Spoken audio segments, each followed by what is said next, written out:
We're now moving on to a session about mobile gaming, so I'd love to welcome to the next speakers to the stage, and they'll introduce themselves. Please put your hands together.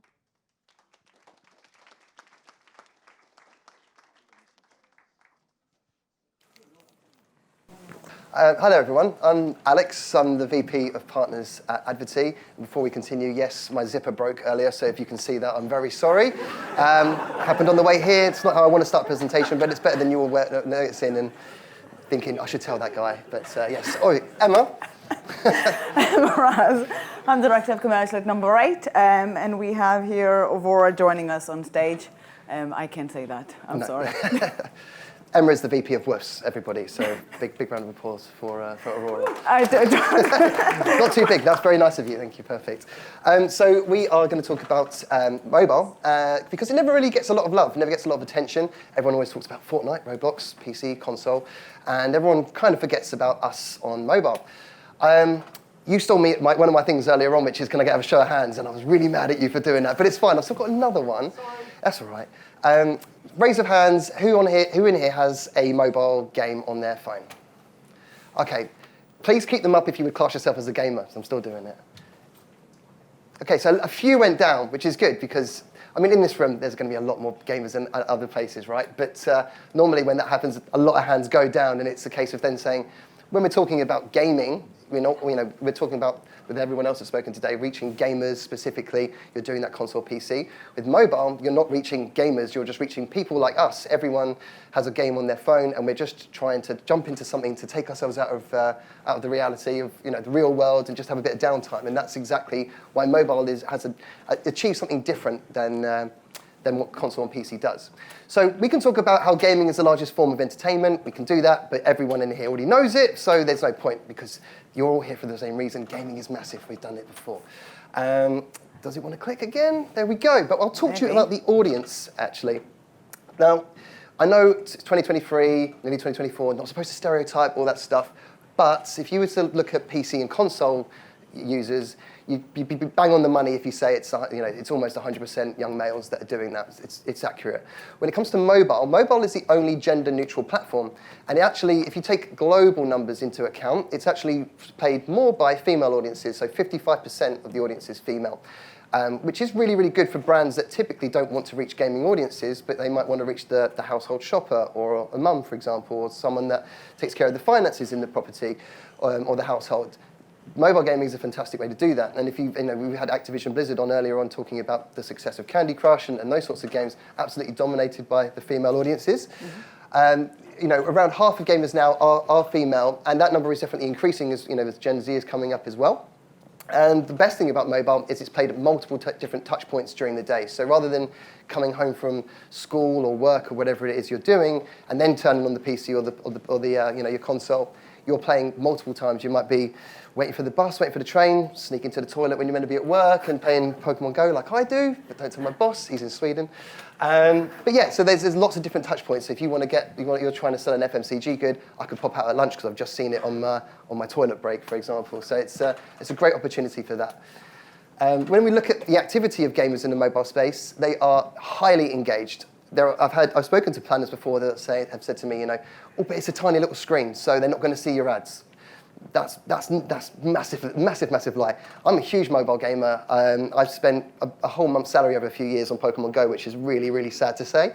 But when you're playing on your phone, you're really not taking in anything else around you. You're completely focused. Maybe because it's a little bit of a smaller screen, but you're completely locked in. You're fully engaged. And some of the data on here that you'll see really talks about that. 42% higher advertising viewability in game than mobile web. It's a huge one for planners when they're trying to look at innovation and different ways to show things to brands that they haven't done before. And then also looking at how much brands actually, how much of the gamers welcome brand advertising. Adverty, we work in free-to-play games, which means you don't pay to play it. You only get served advertising. What we do is completely different to the annoying stuff that's been mentioned in the first half of the session today. We avoid all the pop-ups or the wait 5 seconds to click the tiniest X and then you click through and then the bounce rate's like 100% and all that stuff. Ours is very native. We basically mirror out of home in a video game. We call it virtual out of home. It gets the really terrible term intrinsic advertising, but we just call it in-play because it's inside the play of the game. But the big difference when you're looking at ads that sit in the virtual environment of the games themselves is they add a level of immersion to the experience for the user. They're actually getting to interact with the ads rather than it just being like a billboard or like an NPU on a web page that you just scroll past. You can, if you're in a shooting game, you might want to shoot at the ad and draw around objects. You can do that if you want to. Some of our games, you can pick up a block that's got the ad on it and use it to throw it at stickmen. So there's loads of different opportunities that you can do in gaming. And I know for a lot of the agency people in here, one of the things that's been a huge focus for you this year especially has been attention. And we're really, really pleased to see that attention's massive, especially amongst Gen Z at the moment. They're spending all their time on mobile games. I feel like I'm kind of dipping down into Gen Z because I'm always on my games. Yeah, I mean, even if you look at the millennials, it's only losing out to social by an hour a day, an hour a week, I should say, not a day, because that's a huge amount of time to be on your phone. But it's really, really, really strong for attention. And in-game is, or in-play, as I should call it, is trusted by a lot of leading brands. These are partners that we work with regularly. We have a really strong retention rate of 84% of the brands that we work with, and it's a really, really nice, easy way into gaming if you don't have the big budgets to do these crazy cool Fortnite things and stuff like that, but you know your target audience. And talking about target audiences is why we're here today, because a lot of the time, when you're talking about console gaming and you're talking about what is possible, there aren't any real ways with console and PC to prove you're reaching those audiences. Mobile, you can definitely do that. So what can be done in-game? So at the moment, what we offer are three major things, and as you can see, they're all non-intrusive advertising solutions. So we have what we call in-play display, which is pretty much a billboard from out of home, but inside the environment of the game. We have in-menu, which is a native clickable, so it will pop up when you crash, pause a game, complete a level, for example. Very much sits like an NPU, but it's built into the game, so there's no 5 seconds waiting. You can just ignore it and carry on your game. And then we also have video running there too. So a little bit of everything. Click. I can talk about in-menu in further details, but really it's kind of self-explanatory. If you have a performance campaign in gaming, this is a really good solution for that because you're not annoying someone, you're not forcing them to do something to interact with your brand. It's there if they want to, and it's a really cool add-on if you're doing in-play as well because it gives you the chance to get that actual click-through. So normally we add that on in most of our campaigns as added value anyway. But then we also have with the mobile in-play side of things, as I said, it's non-intrusive completely, very immersive. It actually adds to the level of realism with lots of the games because most of the time you would see ads in these environments typically, and they're just being replaced with real brands rather than fake brands. So it works really, really well. Yeah, that's where I come in. It is where you come in. At least I know something. I need to say something. So did you also know? So I think those are facts that you probably already heard, saw, but never really necessarily processing that together. So 70% of people with smartphones enjoy playing games. Most people with a phone have a game on it, as we just proved. However, while 73% of campaign budget are spent on mobile, most of it goes to social and to search, and very little actually goes to gaming. And the reason why is something we'll actually go into now. Yeah, I mean, some of you may have planned gaming campaigns previously, some of you might be looking to do it for the first time, and it's always been, where we've worked with brands that have done it maybe the second time, they weren't too happy with how they did it the first time elsewhere, and that's kind of because of what they weren't sure what they were going to get, what to expect, or the final report wasn't what they were hoping they promised to the client, for example. So how do you plan it? And it's been very difficult. I used to work at a company that's very similar but very focused on console, and it was an absolute nightmare because I'd get a brief for, let's say, 6 months down the line, and I couldn't tell you how many people I'd be playing that game in 6 months because console behavior is, game comes out, mad hype, loads of press, everyone plays it, 3 months. The next big game comes out, everyone stops playing that one and it goes to the next one, and that's very much just how console PC works. Mobile's different. Retention's really, really strong. There's push notifications, daily login bonuses, weekly events, so it keeps you coming back. So it makes it much easier from a planning perspective. And then you've got things like the reporting side of things. With console, it's just imps and unique users. That's pretty much all you're getting. With mobile, you can get time spent in view, with the user for the whole campaign, across different formats. So you're getting a lot more detail added in there. Guaranteed views, you couldn't get that with console. You just send an impression in because it's heavily encrypted. The data you get back is, I think someone saw it, and that's pretty much it.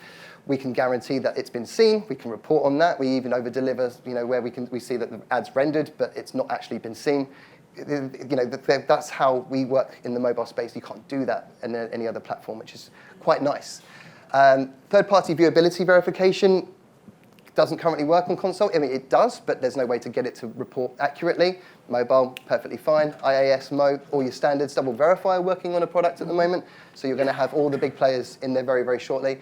Programmatically enabled, that's something you can do on mobile. You can't really on console.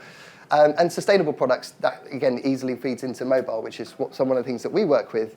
But Emma will tell you more as to what is it that's been one of the biggest blockers this year, especially for brands that have been trying to get into it. I think it's been a blocker forever in some way. Yeah. So if we're looking at, Alex just explained why don't we see more brand spending on games? And of course, here in this room, we have people that are thinking about how do we spend more on games, but it's not widely accepted, even though it's a major main media, basically, platform. It's because nobody is comfortable buying a black box. You want to know what you're getting. Nobody wants to get this, unless it's really a surprise and you're really into it. You want to kind of know that you're going to get the right audience, the right people. Yeah, what's the ROI going to be? Exactly, that you're actually getting the target audience. And gaming has been a bit of a black box until recently. And that's actually what our partnership is supposed to do. Our partnership, the goal is to shed some light into the gaming black box and uncover who are the people behind the gamers. As we established, everyone here is a kind of a gamer, everyone here is part of an audience. Yeah, absolutely. So working with NumberEight, we've been the first in market to be able to add real-time data, demographic data, to our campaigns. So whereas before we were contextually targeting, if we were told we want to reach 18 to 28-year-old females, we knew roughly what games would do that, but we didn't know exactly that each impression was going to reach one. Now we have the power to do that. And that's really exciting because, with a 98% match rate of the impressions to the users, we can accurately give you a detailed report that proves that your money has been spent exactly where it should be, reaching the person that you want it to reach. And that's not something that's been able to be done before. It's the first time. It gives you an extra level of brand safety as well because you know that you're going to be reaching people. Like, for example, I have a campaign with McDonald's for Pokemon Happy Meals in Canada going live next week. And that's only been signed off because we have this technology now, so make sure that we're not targeting children.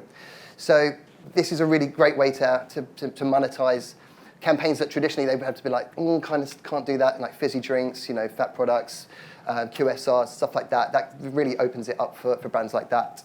The zero wastage, as I said, you know who you're reaching. It can be done programmatically, done on a managed basis, video or display.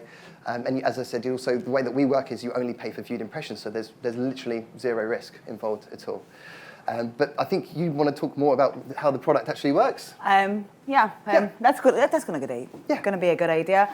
And this is where I'm introducing Nuclear Light. We don't have a lot of time. This clock is bleeping at me. It's very stressful. I'm still talking really fast. I am not going to look at it. But introducing Nuclear Light, this is an analysis we've run here in the UK for the traffic with Adverty and kind of see what are the demographics we're actually seeing across the different games. You can see the numbers. I'm not going to go and read it out, but you can really see there's a wide breakdown of different type of people, and it's not one demographic. It's not just males. It's not just females. It's really wide audience, and you can match your brand to the right people. This is the UK numbers. Like we should have written those two letters, but we forgot. Sorry, but this data was pulled last Friday for 1 day. So this is what the UK breakdown currently looks like for our network of 420 games that we have live. Exactly. And then why does it matter? Why do you care? Well, you care for three main reasons. One, you care about scale. So great data with no scale is meaningless data because three people on a beach is meaningless. High engagement, so as Alex already said, it's great medium, but if you're targeting the right people, you're wasting nothing. And three, privacy. Privacy is critical, especially nowadays, and we have to take that into account with every solution that we're implementing and utilizing, and this is the key. I'm going to speak really fast now. Go. So the main thing here is, one, our goal when we developed this product was to cover as much traffic as possible, to really color every impression, or as close as we can, with demographic data to be able to lift that. How do you then utilize it? Well, you're increasing lift. If you're not wasting any media, you're de facto using your budget more effectively. This is from a campaign we run with a different partner, but we're already seeing the potential impact we can have. Zero PII. I'm sorry. Stop pushing. I didn't press it. Zero PII or IDs, meaning you don't use any personal information, no IDs. You're making sure that you're really utilizing rather unused data otherwise to derive the right, to get to the right information and really respecting your user privacy. You can do that not just by getting them to approve you to use their personal data, but actually not accessing that at all and still understanding them by utilizing basically senseless otherwise information. Now, okay, I'm being quick. We're getting cut off, but we do have a few more slides with that prove it works, brand studies, etc., which will all get sent out afterwards. But thank you for putting up with my broken barn doors and me talking really fast and Emma's beautiful outfit. Thanks so much to Alex Ginn of Adverty and Emma Raz of NumberEight. Please give them a round of applause again. That was fantastic.